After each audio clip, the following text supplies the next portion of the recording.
Olha, foi sancionada hoje uma lei que vai proteger consumidores do superendividamento. A lei pretende dar mais transparência aos contratos de empréstimos e impedir condutas consideradas abusivas por quem cede o empréstimo, não é? Ao vivo, o repórter Alan Garcia explica pra gente essas novas regras. Alan, a gente sabe que muitas pessoas acabam se enrolando em relação a empréstimos, né? Contratam um, aí depois contratam outro para pagar o primeiro empréstimo, aí fica devendo o segundo empréstimo, compromete grande parte da renda e quando vai ver, né, aquele valor pequenininho da aposentadoria ali já está muito comprometido, por exemplo, com empréstimos e são muitos, né?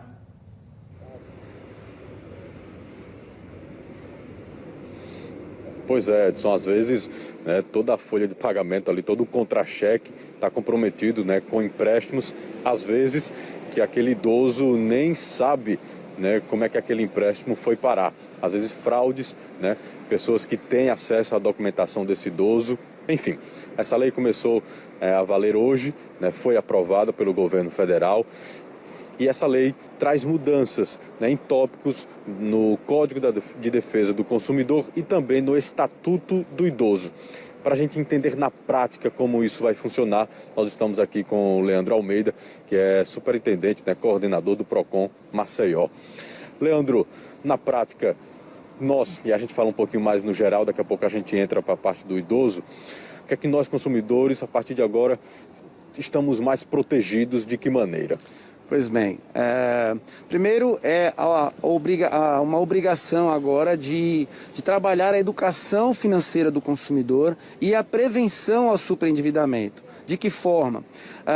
Na oferta do empréstimo, da concessão de crédito, na oferta de venda de produtos ou serviços parcelados, a proibição da utilização, a exemplo, de termos como taxa zero, empréstimos sem consulta SPC e Serasa.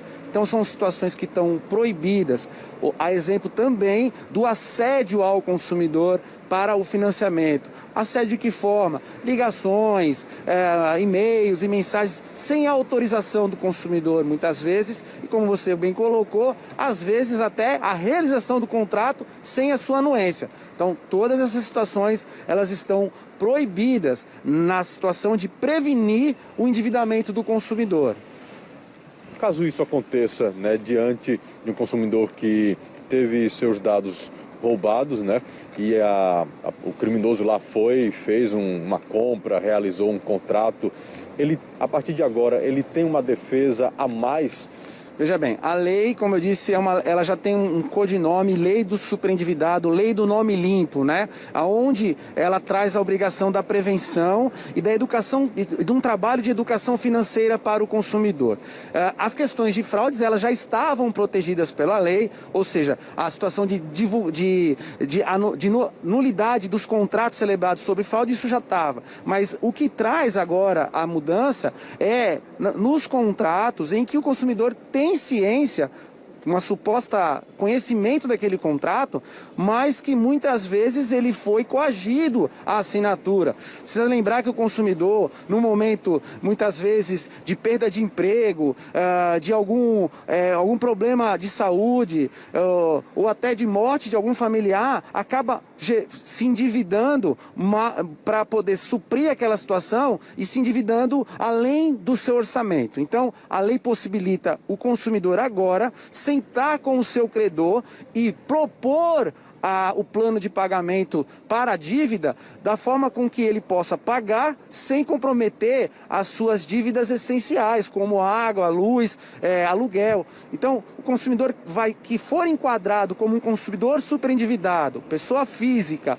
que não consegue pagar as dívidas vencidas e vencendas, sem comprometer a sua existência mínima, esse consumidor ele é classificado como superendividado. E a esse consumidor vai ser dada a possibilidade de sentar à mesa e propor a forma com que ele possa pagar os seus débitos. Perfeito, Leandro. Muito obrigado pelas tuas informações aqui conosco.